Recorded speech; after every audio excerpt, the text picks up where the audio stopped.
In this section, where I'm going to talk about heat-related disorders, and this slide shows heat-related disorders from least to most severe.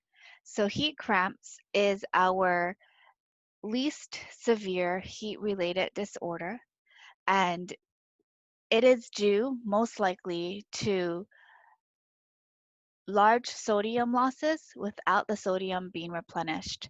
So in other words, extreme water loss through sweating, but the subject or athlete has replenished with water alone and not replenished with water and salt.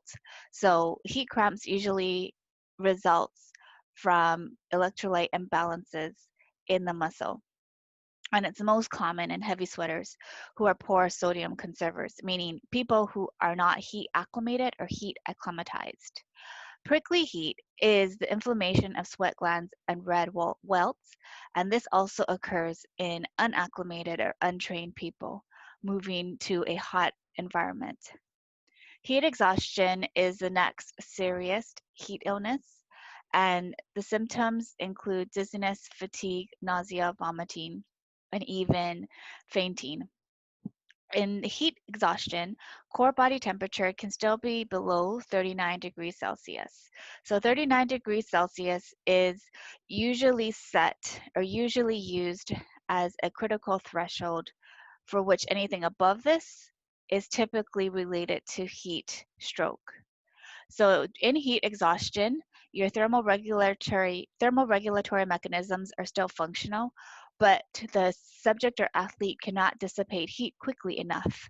Um, so the treatment for this would to remove the subject or athlete into a shaded environment, elevate the feet if the person is conscious, have them ingest salted water, and if they're unconscious, to start an IV administration of saline solution. Heat stroke is the most life-threatening heat disorder, and it's characterized by an internal core temperature of greater than 40 degrees Celsius. And the main symptom or sign is lack of mental acuity. So if you suspect heat stroke, ask your athlete questions, simple questions, which they know the answer to, or try and hold a conversation with them. If they're unable to hold a coherent conversation with you, this indicates they have altered mental status. And it is a symptom or effect of heat stroke. So the treatment for this would be whole body immersion in ice water. The second option to that would be dousing the individual with water with rapid fanning to encourage evaporation and conductive and convective heat loss. Ice packs on local areas such as the armpits, neck, and groin are ineffective in lowering core body temperature because of the small region that it's affecting, and also applying a cold pack to the skin would cause those arterioles to vasoconstrict because they're being exposed to cold. And when we're trying to dissipate heat, we need those arterioles to open up. So that is the reason why local ice packs at different regions on the body are ineffective in the treatment of heat stroke. So this graph is showing that the most effective way to cool, and it has the highest cooling rate, is total body immersion in ice water. And this requires the person who's treating to circulate the water around the athlete to make sure that the cooling is still occurring and that the warm water or the warmer water is not sitting next to the person's skin. And then you'll see on this far left-hand side, ice packs has the lowest cooling rate. So athletic trainers are required to have a tarp handy in case they need to make a makeshift kiddie pool where they can submerge an athlete in ice water. Again, if having a tarp on hand is not available, then it would be moving the athlete into the shade, dousing them with water with rapid fanning, multiple people fanning the athlete. And this is the end of the heat illness section. The next video that I will record will be one on heat acclimation. So heat acclimation is the process of acclimating an individual to the heat so that they adapt physiological adaptations that make their performance in the heat improved. So heat acclimation is performing a protocol in artificial conditions. So for example, in this picture, the subject is walking in an indoor environmental heat chamber. Heat acclimatization is when we naturally acclimate to a natural environment. So acclimation refers to performing it in artificial conditions. Acclimatization refers to this process occurring in a natural condition. And the same thing goes for altitude, acclimation, and acclimatization to altitude. So heat acclimation is a 10 to 14 day protocol. And if you're going to do it in an environmental chamber, you would like to have the environment warm enough to create heat stress. So in this scenario, the ambient temperature was 42 degrees dry bulb and then 25 degrees wet bulb, which resulted in a relative humidity of about 28%. So this picture is not during heat acclimation. When you're trying to heat acclimate, you want the subject to be dressed in clothes where they would be able to evaporate their sweat, so in t-shirt and shorts.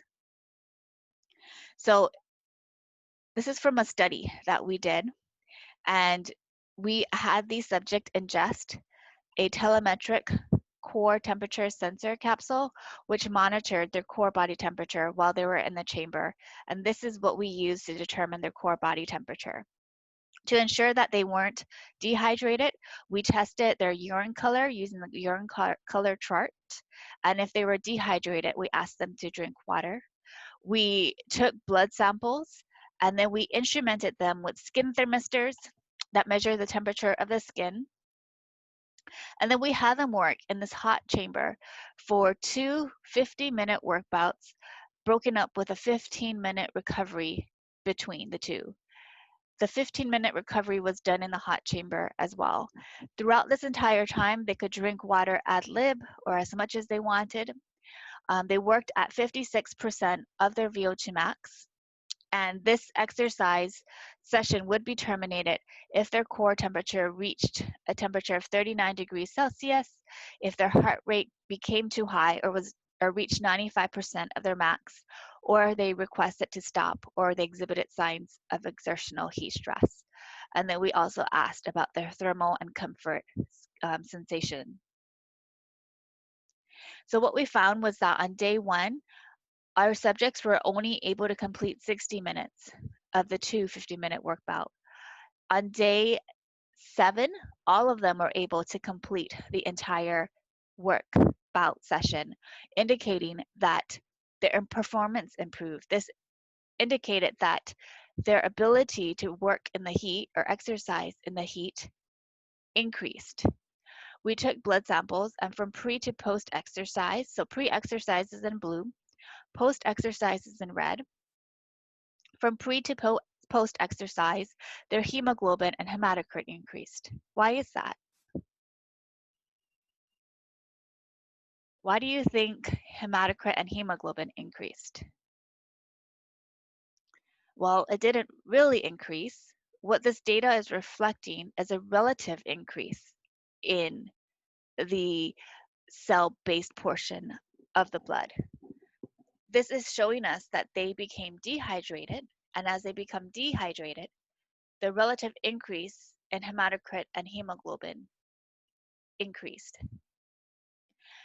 Over the next 10 days, we saw that hematocrit and hemoglobin were reduced. This indicates that their plasma volume expanded, meaning they were able now to expand their plasma volume. If you recall, we talked about fluid shifts. As we start to exercise, the oncotic pressure causes fluid to leave the extracellular space and move into the intracellular space. As we become heat acclimated or heat acclimatized, these proteins are returned through our lymph system back into our blood in higher quantities. So this initial removal or initial departure of proteins into the interstitial space, they return to the lymph, return through the lymph to the vascular space in higher quantities, and as a result, they're pulling more water into the vascular space. And this is how we're able to expand our plasma volume. From day 1 to day 10, their peak heart rate decreased. Remember, they were set or asked to work at the same absolute workload. So what this shows is that they were able to complete the same exercise workload on the 10th day with decreased cardiovascular strain. How did they do this? Well, one, they had plasma volume expansion, which allowed them to dissipate heat by moving the heat from the core to the skin. And since they had expanded plasma volume, now they could maintain an elevated or maintain an increase in venous return. So this means that heart rate could now decrease because they had enough cardiac output to support themselves during exercise. We also saw a decrease in core temperature and mean skin temperature from day 1 to day 10. And how were they able to decrease their core temperature?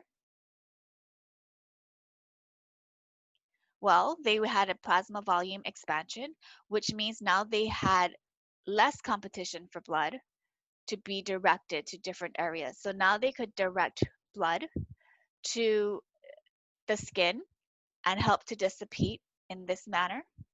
Their sweat rate increased, and with that evaporative cooling, this reduced their core body temperature. So we have different physiological adaptations that help us to increase our work capacity in the heat with heat acclimation or heat acclimatization. Along with this, their relative perceived exertion of exercise decreased from day 1 to day 10 as well.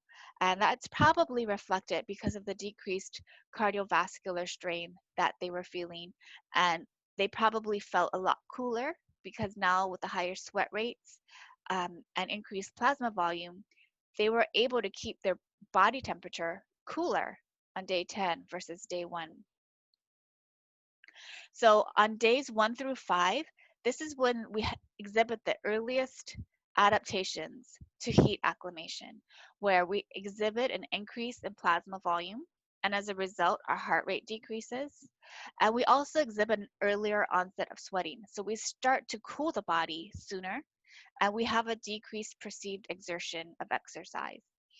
On days 3 to 9, this is when most people exhibit a decrease in sodium chloride in the sweat. So the sweat becomes more dilute. They become better conservers of sweat and they become better conservers of sodium in the sweat. And as they do this, now they're reducing the risk of heat cramps, but also they're helping to retain the water retention, right? Because wherever sodium goes, water follows. So by conserving sodium, without by conserving sodium in their body, now the person is going to be better able to conserve water within their vascular space. On days 5 to 8, this is when we see an increase in sweat rate, where if we were to measure the amount of sweat a person were to lose by taking pre and post nude body weights, we would be able to see that on day 10, they would have lost much more weight due to sweat loss versus day 1. And this increase in sweat rate is going to help keep their body cooler because remember, evaporative cooling is the main mechanism of heat dissipation. And then days 10 to 14 is when the maximized exercise capacity is seen in most individuals. So from days 4 to 7, 75 to 80% of all the adaptations to heat are attained. So this is Pablo's story. Pablo was a Mexican horseman who became lost in the desert, and he wandered in the desert for 8 days and traveled 35 miles on horseback, 100 miles on foot on 2 gallons of water under cloudless conditions. So when he was found, his tongue and skin were black and desiccated. He was deaf to all but loud sounds and blind to all light and dark. His heart rate was slow, and his pulse could not be detected below his knees or elbow. But even though he lost nearly 40% of his body weight, 18 liters of water, he made a remarkable recovery. His vision and hearing were restored, which tells us that he must have been well acclimatized to the heat, and he behaved in a way that gave him the maximal opportunity to survive. So in class, this is when I usually give examples of how comparative physiology has taught us what the best way is to survive in the desert. So for example, camels in the desert, they, if you notice, if they go down on their quote unquote knees, their knees are the only thing in contact with the ground. So this minimizes their um, their body heat gain through conductive heat gain, right? The direct molecular contact of their legs against the ground. Also, their fur allows them to have a wide variance of temperature from the tip of the fur to the start or the surface of the skin. And this allows them to keep their bodies cool or cooler in the desert. And there is one more thing, one more behavioral behavioral adaptation that they have is that they are always facing the sun. So if you notice, if you've ever seen a picture of a camel, or if you've noticed camels in the habitat, that they face the sun. And when they face the sun, they limit the amount of radiation that their body is absorbing. So I like to use comparative physiology in these classes because one, they're very interesting, and two, this is where scientists gain a lot of insight into how humans who have a very small range of survivability when we talk about body temperature, fluid, pH, how humans can better survive extreme environments. Okay, so heat acclimation is when we become, when we expose ourselves to heat while we exercise in a natural, I'm sorry, in an artificial environment, and heat acclimatization occurs in a natural climate.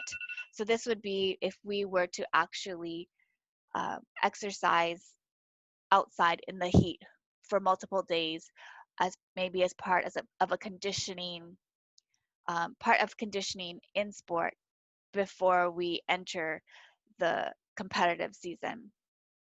So we must exercise in the heat to achieve full heat acclimation or acclimatization. So passive sitting in the sauna does not result in the same effects. So the adaptations that we gain occur through different pathways when we sit passively in the heat versus when we exercise in the heat. We have small sex differences between women or females and males. Females typically have lower sweat rates and they have better feedback. So in a female, if they start to sweat a lot and the feedback from the skin signals that the sweat is rolling off their skin and therefore not being evaporated off the skin, that the female will be able to reduce her sweat rate. Of course, this is not under voluntary control, and this is through sensory and efferent feedback through the CNS. Also, women have more active sweat glands, but produce less sweat per gland. This may be disadvantage. This may be a disadvantage in a hot, dry environment, but this would be an advantage in a hot, humid environment where she would conserve her sweat and not sweat in a wasteful way where evaporation would not occur. So there have been some studies out there that suggest that caffeine should not be consumed due to its diuretic effects, and therefore it would have a negative effect on our ability to thermoregulate. So research suggests that caffeine results in a mild increase in the production of urine, and there's no evidence that moderate caffeine consumption would induce chronic dehydration or impair our temperature regulation. And sometimes, or in some instances, caffeine actually can help to increase our exercise performance um, by helping our motivation, by giving us energy, by ramping us up. So as we age, skin blood flow is reduced, which means people who are older are going to have a harder time thermoregulating. So older men and women have reduced skin blood flow, which means if they have less skin blood flow to the skin, their evaporative cooling, their conductive and convective cooling are going to be reduced. So this means that as we age, our risk of heat illness increases. So this graph is showing the number of deaths from heat stroke, and you can see in the population starting from about 75 to 90 years of age, this is where we see a big increase in deaths related to heat stroke. And this is related to their impaired ability to thermoregulate. And that brings us to the end of this section. Okay, so unlike heat acclimation or heat acclimatization, as humans, we don't have any real physiological adaptations to cold. The best we can do is habituate to cold, which means we become less bothered by it, so to speak.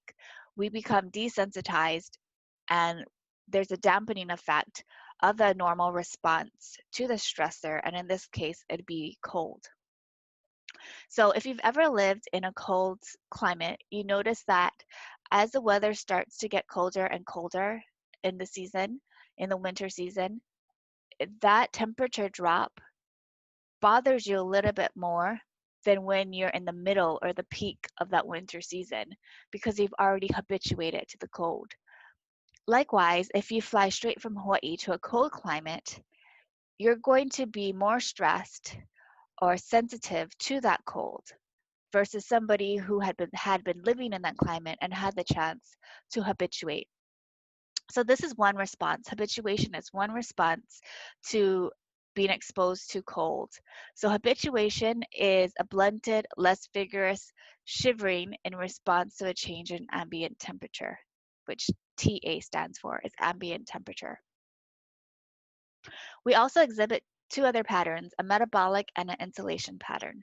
The metabolic pattern refers to the fact that our metabolism increases to keep us warm because we generate heat. Remember, 70% of all energy that is used is wasted as heat. So this is going to help generate heat and keep us warm. Also, we might have more pronounced shivering and non-shivering thermogenesis in cold. So NST stands for non-shivering thermogenesis. So thermogenesis meaning the generation of heat. Non-shivering means shivering is not occurring. So this could be due to hormones such as T4 or thyroxine. The insulative pattern refers to the fact that in the cold, we are able to vasoconstrict our arterioles that serve our periphery a lot more efficiently. If we're able to do this, we'll be able to conserve our heat in our core and not let the heat transfer to our skin and dissipate into the environment. So the insulative pattern refers to our ability to vasoconstrict and keep our blood within our core and not dissipate heat into the environment. So it's most advantageous to conserve energy rather than conserve heat. So in other words, habituation is usually the most observed pattern and the best way to deal with a cold environment. And the human adaptive response to cold is weak and it's very short term. So we're not built to live in a cold climate. So exercise performance does decrease in the cold. Our cardiorespiratory endurance decreases, and there are multiple reasons. One is that if we're cold, we vasoconstrict, so this reduces blood flow. If we reduce blood flow, we're going to have less oxygen delivery, less substrate delivery, and less substrate removal from the tissue. So if we don't have oxygen delivery, we will be forced to rely more on anaerobic metabolism versus aerobic metabolism. The other reason is, if you recall, remember there are three factors that shift the oxygen hemoglobin dissociation curve to the left, one being a drop in body temperature, another being an increase in pH, and the other being a change in 2,3-DPG. Well, when we're cold, that curve shifts to the left, which means we have less offloading of oxygen from hemoglobin at the steep portion of the curve or the unloading portion of the curve. So we have two main reasons why cardiorespiratory endurance decreases in the cold. One being we're vasoconstricted, we have less blood flow, and therefore less oxygen delivery to the mitochondria. The second being that the oxygen hemoglobin dissociation curve has shifted to the left, which means we have less oxygen being delivered to myoglobin, and this forces us to rely more on anaerobic metabolism and would lead to a quicker increase in acidosis and fatigue. Our heart rate max also decreases with body cooling, where our stroke volume doesn't increase, and the AVO2 difference is going to be reduced because of the reduction in blood flow, because we've vasoconstricted, which is an insulative pattern and an insulative response to cold. So our cardiac output also decreases. So based upon research, we know that muscular endurance, strength, and muscular power also are affected by cold. So muscular endurance decreases in the cold, and it has to be the muscle temperature, not the ambient temperature. So if muscle temperature drops too low, it decreases muscular endurance, and this is related to reduced nerve conduction velocity and the recruitment of fewer muscle fibers. Muscular strength and peak power also decrease, and this is related to, as the muscle cools, the sarcoplasm becomes more viscous, and therefore there's going to be increased resistance of the cross bridges of the myosin and the actin, and that has a negative effect on the generation on power and muscular strength.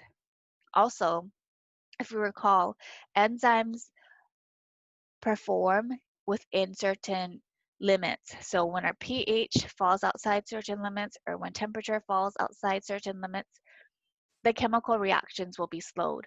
So in cold, the chemical reactions are going to be slowed, and this is going to reduce the peak power muscular strength that we can develop. One more thing to think about is that since we're in the cold, we might have a metabolic pattern and start to shiver. Shivering relies solely on glucose or carbohydrates as its source of energy. So if we had shivered, this would decrease our glycogen stores, and this would lead to early onset of fatigue. Also, there's a hobbling effect and frictional drag, and this is related to performing in cold weather. You're probably wearing big and bulky clothing, and this is going to inhibit, or this is going to have a negative impact on your performance because of the hobbling effect and the frictional drag caused by that additional clothing that you're wearing. So AMA divers are a special example because AMA divers elicit all three types of acclimatization, and I use the word acclimatization very loosely because we know that we don't have any real adaptations to cold. And the AMA divers might be the only example of this. So AMA divers are pearl divers, and they free dive for pearls. And typically they are Korean and Japanese, and they are mother age, grandmother age, and they breath hold. And traditionally, they didn't wear neoprene suits, so they would free dive and in very, very cold water.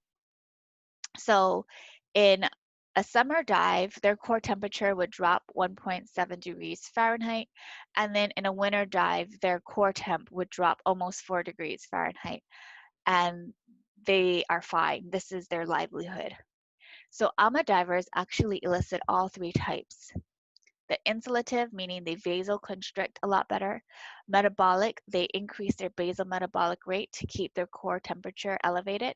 And they've habituated to the cold, which means they have an increased tolerance to the cold and they're not shivering in the water, which would be a waste of glycogen storage. So they also have a later onset of shivering. So this is a very cool example of how humans have adapted to cold. And it's very interesting because being an AMA diver, you breath hold in the cold, and they are more senior in age, which makes it really interesting to think about, because there must be a genetic component to their ability to do this. So speaking of AMA divers, the heat loss in cold water is great because water has a thermal conductivity 26 times more than air. So the body will lose heat 4 times faster in water than in air. And water has a heat capacity 33,550 times of air, which means the ability of water to take your body heat away, it has a huge capacity to do this. So hypothermia can occur when the water temperature is still well above freezing, and heat is lost through the head because the blood vessels on the head and the scalp are unable to vasoconstrict. So if you're ever in a situation where you are concerned about survival in water, do not submerge your head underwater, because you're going to be unable to vasoconstrict those vessels and you will lose heat through your head. And we know this because on a hot summer day, and if we go to the beach, the first thing we do is submerge our head underwater, because we know that it will help us cool a lot faster. So anyways, we lose a lot of heat from the head, the neck, the lateral chest wall, and the groin. So the neck, the chest wall, and groin, that's where we have large blood vessels. So the thermal neutral zone of water is about 33 to 34 degrees Celsius. So if we were to do underwater weighing, we would make sure that the water that the subject would be submerged in would be between 33 and 34 degrees Celsius, because we do not want the participant to shiver. The critical water temperature is defined as the lowest temperature not associated with an increase in metabolic rate. So it's about 30 to 33 degrees Celsius for most people, and it can be as low as 28 degrees in an obese population. And of course, if you're exercising, that temperature would be a little bit lower at 25 degrees Celsius. So the bottom line is that boats that travel through waters less than 20 degrees Celsius should carry immersion suits. So other factors that would affect your survival in the cold would be the duration of your exposure, your body mass, and your BSA, your body surface area. The greater your body surface area, the greater the area to lose heat through conductivity. Also the activity level. So if you're splashing around and you are moving that water around your skin or even in air, you're going to lose more heat through convection. Your position in the water will affect your survival. Remember, submerging your head underwater would not be the best thing to do, and whether or not you have any protective clothing on. So the insulation is measured in units of clo, CLO. So 1 clo is the insulation that's required to maintain the comfort of a seated adult in a 21 degrees Celsius room or 70-degree Fahrenheit room. And it's about the insulation of a business suit.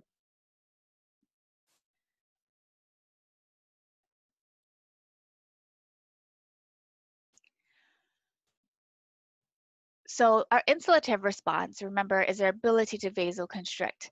So what is going to affect our ability to vasoconstrict? One is our age. As we age, as we talked about in the heat section, we talked about how as we age, it increases our risk of heat stroke or heat illness because our ability to regulate skin blood flow is reduced as we age. So aging reduces skin blood flow, and it also affects our ability to vasoconstrict. So if you've ever noticed your grandparents are either always too hot or too cold, it's because they don't have the great ability as they used to have when they were younger to vasoconstrict or vasodilate when they're hot.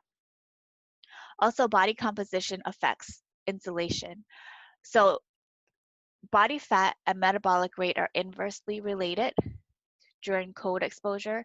So the greater your body fat, the lower your metabolic rate during cold exposure, and vice versa. So this is different compared to heat exposure, because if you think about the layers, the most superficial layer would be your capillaries, your arterioles. And then under that layer, it would be fat. So fat, or the subcutaneous fat, is deeper than the blood. So the fat is bypassed. So it's different. The amount of subcutaneous fat is not going to be related to your ability to dissipate heat in a hot climate, but here it might, having a lot more subcutaneous fat may provide more of an insulative response in a cold climate.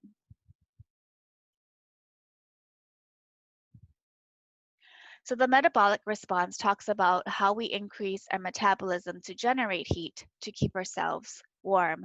So if we look at this chart here, so 20 is maximum vasoconstriction, and then up to 35, this is our thermoneutral zone, where most people would feel comfortable. So anything greater than 35 degrees Celsius is when we would be hot, and this is where maximal vasodilation would occur to try and dissipate heat and move heat from our core to our skin. So on the other spectrum, as skin temperature drops, the first thing that would happen would be we vasoconstrict. And this would help to keep blood in our core and reduce the amount of heat that we dissipate into the environment. And then we might have some non-shivering thermogenesis, which means we have increased T4 and increased metabolism, which would increase the amount of heat and warm our body. And then there's a point at which shivering begins. And that at the onset of shivering, it depends on how well you have habituated to the cold. So remember, shivering only uses glucose as its fuel. So it's not an effective way to stay warm because you'd be wasting all your glycogen that you've stored. So the highest VO2 that was measured due to shivering with cold water immersion was 50% of somebody's VO2 max, which is pretty high. So you can imagine how quickly you would go through that glycogen if you were to shiver. So the non-shivering thermogenesis can also be related to the food metabolism or exercise. So if you recall, our resting metabolic rate is is due to our physical activity, the thermogenesis of food, or the heat that's produced as we digest food. And so this is what it's talking about, where our non-shivering thermogenesis can also be related to our food metabolism or exercise, in addition to our thyroid hormones. So that we have a heavier reliance on free fatty acids in the cold. Even so we know we should have a heavy reliance on free fatty acids during low intensity, steady state exercise. But in the cold, we can't rely so heavily on free fatty acids. The reason being, remember, less blood flow because we're vasoconstricted. And two, we've shifted the oxygen hemoglobin dissociation curve to the left, meaning we have less oxygen offloading to the myoglobin. And three, we might have used up all our glycogen due to shivering. So in the cold, even at low intensity steady state exercise, we will rely more heavily on glycogen and anaerobic glycolysis versus fat metabolism. So the wind chill is an index based on the speed of the wind and air temperature, and it was coined by an American Antarctic explorer named Paul Sipple. And the wind chill refers to the cooling power of the environment. The wind chill is not the temperature of the wind or air. It combines both the ambient temperature and the wind speed, or the ability of convective and conduction to reduce your body heat. Hypothermia is defined as a core body temperature less than 35 degrees Celsius. It is graded into different severities. So mild hypothermia is 32 to 35 degrees Celsius, and symptoms would be confusion, apathy, withdrawal, slurred speech, inability with complex cognitive tasks, CNS depression, impaired memory, decision making, and alertness. Any body temperature below 30 degrees, this is when shivering stops and the body becomes poikilothermic, which means the body starts to passively cool to the ambient temperature, which means the body has stopped trying to use habituation, insulative, and the metabolic patterns to keep the body warm. And then at 27 to 29 degrees Celsius, this is when coma usually happens, and VFib, ventricular fibrillation, is usually the main cause of the person not making it. So I don't know if you've heard in the news, this happened a while ago. There was a father traveling with his family, and they were lost, and they were in the snow, and they had a vehicle, but he made the mistake of leaving the vehicle to find help. And in this process, he became hypothermic, and he became confused, and he became really confused. So and when he was found without any clothes, because he became so confused that he was so cold that he thought he was hot. So this is a symptom or a side effect of hypothermia, is that it alters your CNS and your ability to complete tasks. So if you're ever in that situation where you're lost in the cold, never leave your vehicle. Stay with your vehicle. So clinical hypothermia is defined as a body temperature below 34 degrees Celsius. And this is associated with uncontrolled shivering, slurred speech, alterations in consciousness, and people who do not come back from hypothermia usually undergo cardiac arrest, because Hypothermia causes a slow rate of SA node firing, and this usually results in ventricular fibrillation. So there's a slowing of the rate of the neurons and myocytes to conduct electrical impulses, and also the slowing of the opening of the ion channels for the sodium and potassium to make depolarization happen. So if somebody does survive hypothermia, one thing that needs to be accounted for is the afterdrop. So say somebody was exposed to cold for an extended period of time, and now you bring that person into a warm environment. What's going to happen? So the person was cold, so they vasoconstricted a lot. And then you bring them into a warm environment. What would the arterioles do when moving a person from cold to warm? They would probably vasodilate. They would open up. And this is what's called the afterdrop, where even after you've moved somebody from a cold environment to a warm environment, their core body temperature might actually drop more, because now as they begun now that if they've begun to warm, they start to vasodilate and they lose more heat to the environment. So the afterdrop refers to the worsening of a low body temperature, and it's related to the person going from a purely vasoconstricted state to a vasodilatory state, so that now instead of trying to conserve heat, the body is now releasing heat into the environment. So that is all I'm going to cover in this section. Make sure to review frostnip and frostbite, the treatment of frostbite, chilblain and perennial, trench foot and immersion foot. And that is it for this section.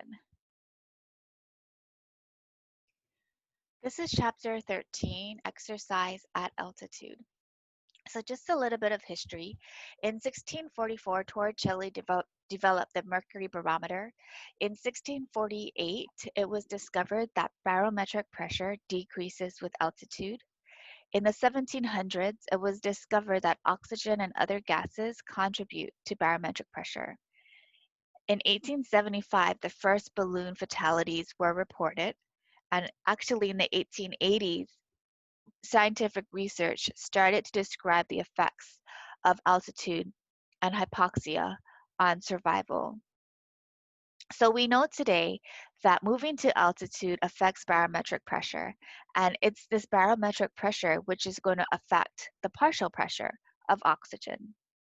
So we know barometric pressure at sea level is 760 millimeters of mercury, and barometric pressure is a pressure exerted on us by the atmosphere, and this pressure is exerted on our body in all directions. So at sea level, if we wanted to determine the partial pressure of oxygen, all we would have to do was multiply our barometric pressure, which is 760 millimeters of mercury, by 21%, which is the percentage of oxygen in atmospheric air. And we would get a partial pressure of 159 millimeters of mercury. As we move to altitude, barometric pressure drops, and as a result, the partial pressure of oxygen drops. And this is when it becomes problematic.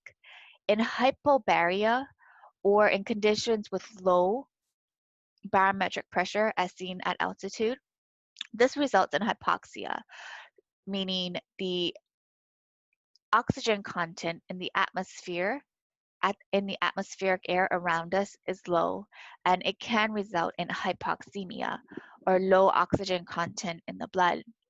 This term hypoxemia should look familiar. We talked about it in exercise-induced arterial hypoxemia. And we talked about it in the section where we were discussing that the pulmonary system rarely limits exercise performance, except in the case of elite athletes who have very, very high cardiac outputs. And this very high cardiac output means their pulmonary circulation, or the blood flow through the pulmonary circulation, happens very rapidly. and this reduces the contact time between the alveoli and the pulmonary capillaries. So the O2-CO2 exchange doesn't happen. And in this scenario, the athlete would be circulating deoxygenated blood. And this is why it's called exercise-induced arterial hypoxemia, because hypoxemia means low partial pressure of oxygen in arterial blood. So this is also review Dalton's law of partial pressures, which states that the total pressure, in our case barometric pressure, is equal to the sum of the partial pressures. So if we took the barometric pressure and multiplied it by 21%, which represents oxygen, 79%, which represents nitrogen, and 0.03%, which is CO2, we can determine the partial pressure of each gas. If we added these numbers back up, they would equal 760 millimeters of mercury. So now as we move to altitude, we can do the same thing and multiply the new barometric pressure of 560 millimeters of mercury, and we will see that the partial pressure of oxygen is reduced. And this is the problem, or this is the concern. It's not that the amount of oxygen in the air is reduced, because it's still 21%. The issue is that the barometric pressure has been reduced, resulting in a reduced partial pressure of oxygen in the atmosphere. So we define sea level as anything less than 500 meters, and there's no effect on performance. Low altitude is defined as 500 to 2,000 meters, and there's no effects on well-being, but performance may be reduced. Oftentimes, if performance is reduced, it can be restored by acclimation or acclimatization to altitude. Moderate altitude is defined as 2,000 to 3,000 meters. And at moderate altitude, effects on the well-being in unacclimated people exist. Not everyone, but it is common. And the performance and aerobic capacity is reduced. So at the elite level, a 1% impairment in performance is significant.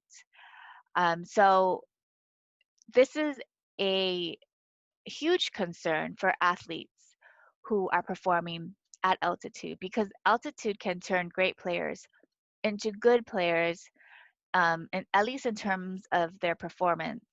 So setting your athlete up or client up for performance at altitude is important, just because there is a process that needs to happen in order for us to be acclimated to altitude. So high altitude is defined as 3,000 to 5,500 meters, and this is when acute mountain sickness can occur. There's a definite decline in performance, and this decline is not often restored by acclimation. Extreme high altitude is anything greater than 5,500 meters, and at this altitude is where we see severe hypoxic effects. The highest human settlements are 52 to 5,800 meters at high, so at altitude. And that's actually the upper limit of human habitation. So we'll see in a different section how these highlanders survive. Their physiology is different, meaning their thoracic cavity is going to be a bigger proportion in comparison to their total body versus lowlanders. Their hematocrit's going to be higher. So their physiology is going to be quite different from lowlanders, which allow them to reside at altitude.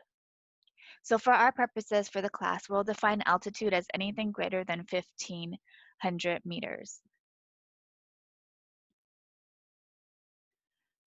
So I just want to reiterate that the concern is not the low percentage of oxygen in the air, it's the low partial pressure of oxygen in the air. Although they may sound like the same thing, it's not exactly the same thing, because the percentage of oxygen remains the same at 21%, and what changes is that barometric pressure. And if that barometric pressure drops, the partial pressure of oxygen also drops. and if that partial pressure of oxygen drops, that means less oxygen will be delivered to our working skeletal muscles. So to reiterate that statement, so we have a comparison of different cities at sea level, at moderate altitude, and then extreme altitude. The barometric pressure, you can see it drops as we move into altitude. The percentage of oxygen in the air remains exactly the same, but when we multiply these two numbers, we can see that the partial pressure of oxygen in the air decreases very drastically from 159 millimeters of mercury to 53 millimeters of mercury at the top of Mount Everest. And as you can also see, as we move up into altitude, temperatures, ambient temperatures decline. So what does this mean? As we move up to altitude, temperatures drop. As temperatures drop, our air becomes less humid. It becomes drier.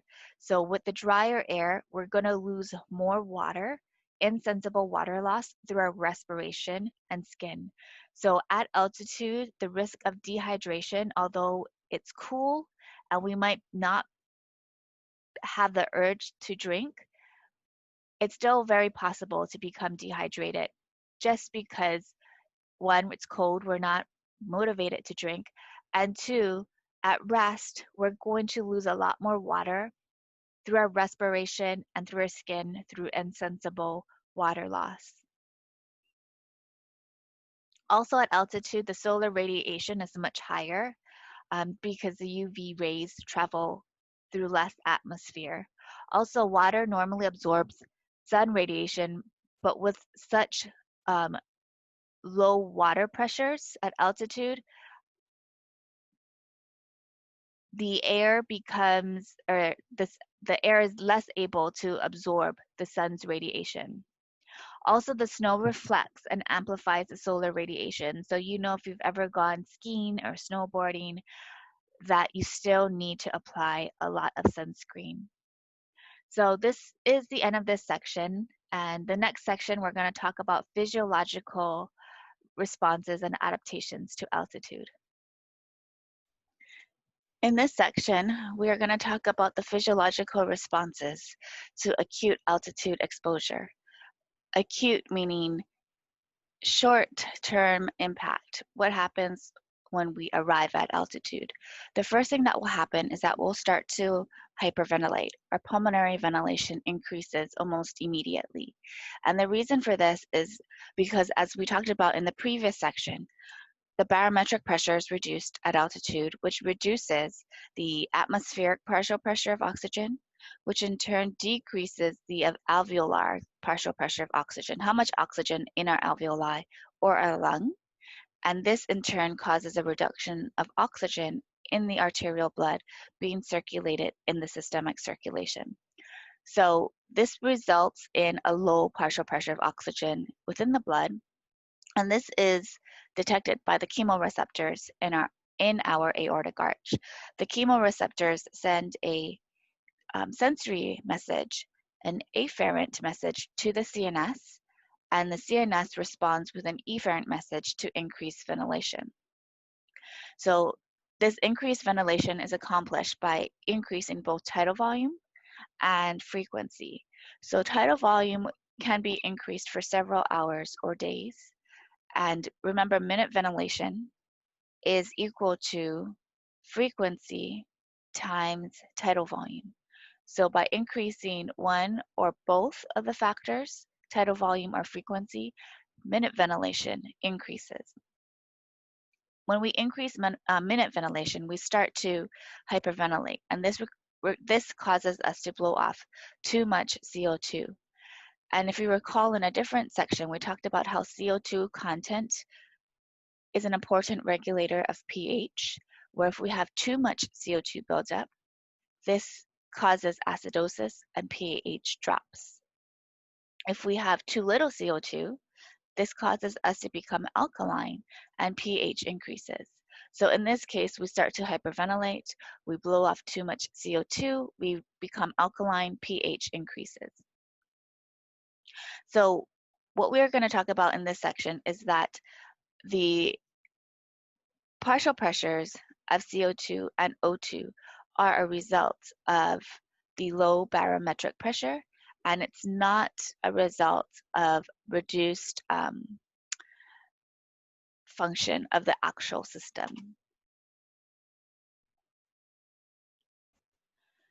So this curve should look familiar. This is the hemoglobin oxygen dissociation curve, where the blue line is that baseline curve.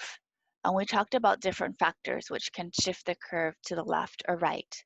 So at altitude, our body temperature drops, our pH increases because we're hyperventilating, and this causes a leftward shift of the curve.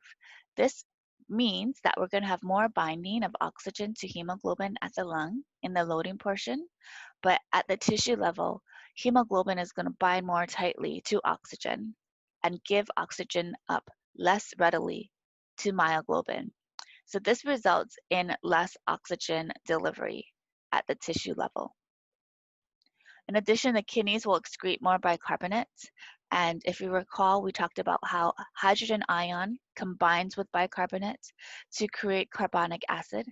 Carbonic acid can then dissociate into water and CO2, and that CO2 is what we blow out at the mouth. So this has a hydrogen ion sparing effect, where if there's no bicarbonate for that hydrogen ion to bind to, then it inhibits us from getting rid of more CO2. So by the kidneys excreting bicarbonate, it helps us to keep the hydrogen ions in our body because it doesn't give the hydrogen ion an option to bind to it and then to be expelled from the body. So at rest, pulmonary diffusion is not limited by its ability to diffuse gas as far as dysfunction of the lung. The main factor is that low alveolar partial pressure that is a result of the low atmospheric partial pressure of oxygen. So hypoxemia, or low oxygen content in the arterial blood, is a direct reflection of low alveolar partial pressure of oxygen. At the same time, we have less oxygen being delivered to the muscles because of that leftward shift of the oxygen hemoglobin dissociation curve. We also talked about two other reasons why oxygen delivery is reduced. One being we have a decrease in blood flow because we're vasoconstricted. So less oxygen can be delivered to the muscles because of the reduced blood flow.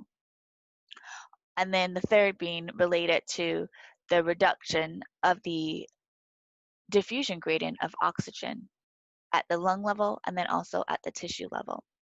So to talk about that a little bit more, we're going to use this figure. This figure should look familiar.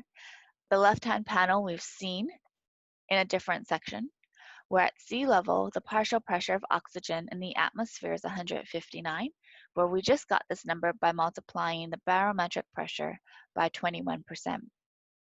And then at the alveoli, the partial pressure of oxygen drops to 104 millimeters of mercury. And this drop is a result of us subtracting out the water vapor pressure. And then the 105 or 104 millimeter of mercury is going to drop to 100. And this is a result of the direct oxygen use of the lungs or the pulmonary system. So by the time the arterial blood is circulated through the systemic circulation, the partial pressure of oxygen is 100 millimeters of mercury. The partial pressure of oxygen leaving the tissues is 40, and this leaves us with a gradient of 60 millimeters of mercury, where we just subtract 100 minus 40. So let's take a look at altitude. At altitude, if we were to multiply the barometric pressure by 21%, we would get 96 millimeters of mercury. Subtract out water vapor pressure, and we would get 46 millimeters of mercury. Subtract out the oxygen going to supply the lung itself, and this leaves us with a partial pressure of oxygen of 42 millimeters of mercury. So the O2 content of the blood leaving the tissue is 27. So by subtracting 42 minus 27, we get a diffusion gradient of 15. So if you recall, if you think back to the Fick's law of diffusion, this law said that the rate of diffusion is going to be dependent upon three things, one being the surface area, the other being the thickness of the membrane, and the third being the diffusion gradient, the difference in the partial pressure. So according to Fick's law, the amount of oxygen that's going to be diffused across the tissue at altitude is going to be reduced because we have a reduction in this diffusion gradient. So in other words, at the tissue level, less oxygen is going to be delivered to the muscles because of a reduced oxygen gradient. So combined with the other factors of a leftward shift of the oxygen dissociation curve, resulting in less oxygen delivery, and combined with the reduced blood flow because we're vasoconstricted, the end product is that less oxygen is going to be delivered to the muscle. And as a result, even though we're at rest or performing low intensity exercise, we are going to rely heavily on anaerobic metabolism because of these different factors. So the fact that this gradient is less or smaller at the tissue is critical because this has a direct impact on our exercise capacity, where less oxygen is going to be delivered to our mitochondria. So this is another figure of the hemoglobin dissociation curve, just illustrating the leftward shift of the curve, where more oxygen will be picked up by hemoglobin, but less oxygen will be delivered to the myoglobin at the tissue level. So other responses include a drop in plasma volume within a few hours. And this is caused by a few factors. One being since we're at altitude, the air is drier. Since we're hyperventilating, we're losing more insensible water loss through our respiratory tract. Also, as we vasoconstrict because we're cold, the venous return is going to increase to the heart. The atrial baroreceptors are going to detect this increase in pressure. And as a result, they're going to release ANP, atrial natriuretic peptide, which, if you recall, works in opposition or has opposite effects of aldosterone. So ANP is going to cause diuresis, and this is going to cause this is directly going to impact plasma volume, where plasma volume will be reduced. So we could lose up to 25% of our plasma volume. So this will result in a short-term increase in hematocrit, where if we take that column of blood and we reduce our plasma volume, our hematocrit has now relatively increased in relation to that total blood volume. However, our hematocrit itself has not yet increased. Our hematocrit will increase, but this takes about this takes weeks to months to occur. So the hypoxemia, or the low oxygen content in the blood, triggers erythropoietin release from the kidneys. And as you remember, this increases red blood cell production in the bone marrow and results in a long-term increase in hematocrit. So at altitude, our stroke volume, our maximal stroke volume, is going to be reduced because we have a reduction in plasma volume. Our maximum heart rate is going to be reduced due to a decrease in sympathetic nervous system response. So the overall impact is a reduction in maximal cardiac output. And if you recall, if you think back to the Fick's equation, where VO2 is equal to cardiac output times the AVO2 difference, so VO2 is equal to Q times the AVO difference. This is the reason why VO2 max decreases at altitude, because we have a reduction in both cardiac output, our maximal cardiac output, and we have a reduction in AVO2 difference. due to that reduced oxygen diffusion gradient that we just talked about. We also have an increase in basal metabolic rate. This is due to T4 thyroxine. We also, our HPA axis may also be stressed, and our catecholamine secretion will also go up. So this means that our caloric expenditure at rest is increased at altitude. So we must increase the amount of calories or food we eat to maintain our body mass. And the calories should come mainly from carbohydrates, since we have shifted our reliance mainly on carbohydrates versus fat because we have less oxygen being delivered to the tissue level. So since we have this shift or heavy reliance on anaerobic metabolism, we would be led to believe that lactic acid would increase. However, what happens at altitude is lactic acid production decreases over time. And this is what we call the lactate paradox. Paradox meaning it goes against what we believe, it doesn't quite make sense, and we don't have an answer to explain this phenomenon. So this is the lactate paradox, where according to everything we just covered, and anaerobic metabolism would be heavily used, we believe lactic acid would increase. But what happens at altitude is that lactate production decreases over time.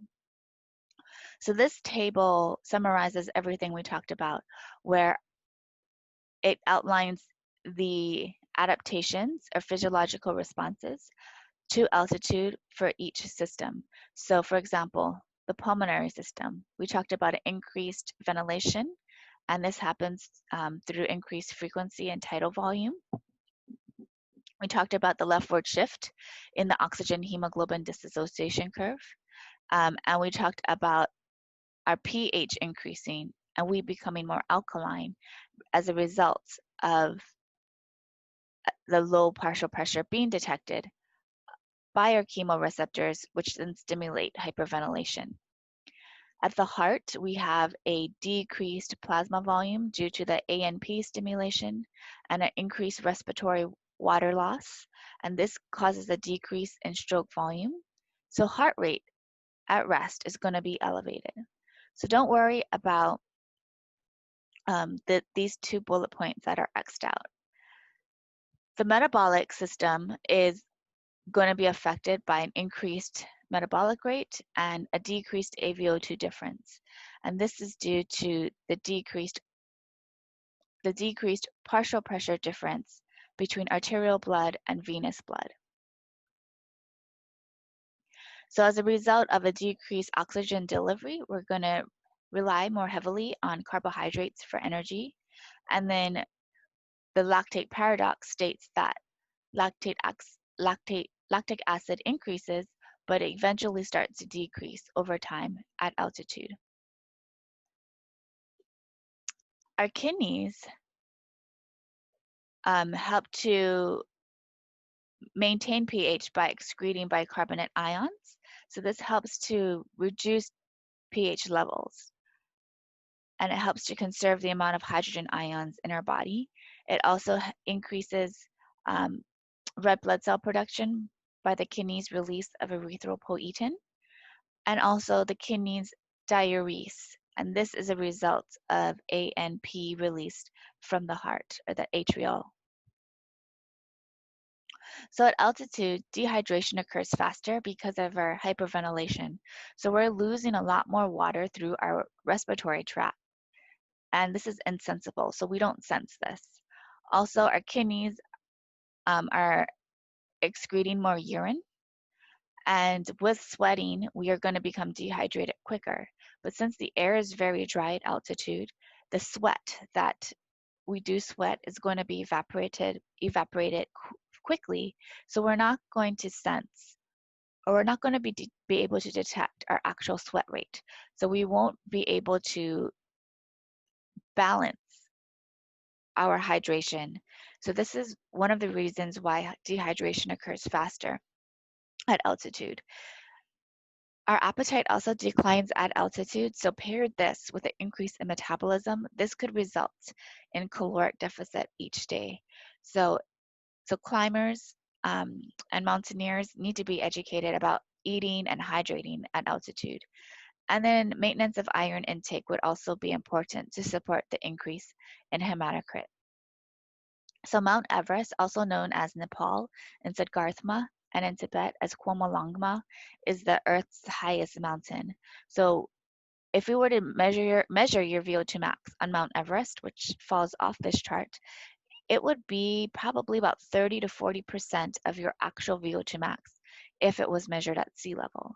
So Denver's mile high, and so you would expect your VO2 max to be a little bit lower in Denver when compared to sea level. And as we increase in altitude, for example, Pikes Peak, your VO2 max would be expected to be 70% of what it was or what it was measured at sea level. And then Mount Everest would be less than half of your VO2 max. So VO2 max drops dramatically as we ascend to altitude past 1,500 meters. And this is due to all of the factors that we've just covered, the cardiovascular, the metabolic, the renal, and the ventilation. So if you ever have a goal, or if you have a goal of hiking Mount Everest, the minimum sea level VO2 max that you must have is 50 mLs per kg per minute. And in this case, you should be able to climb the mountain without supplemental oxygen.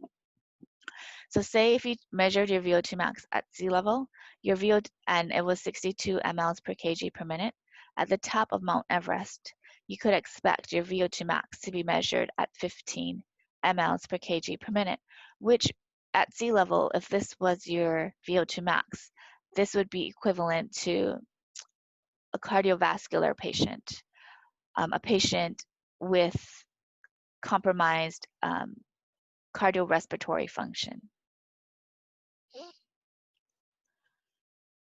So although your endurance performance would be drastically affected at altitude, your anaerobic performance may be unaffected, and then in some instances, it may even be enhanced.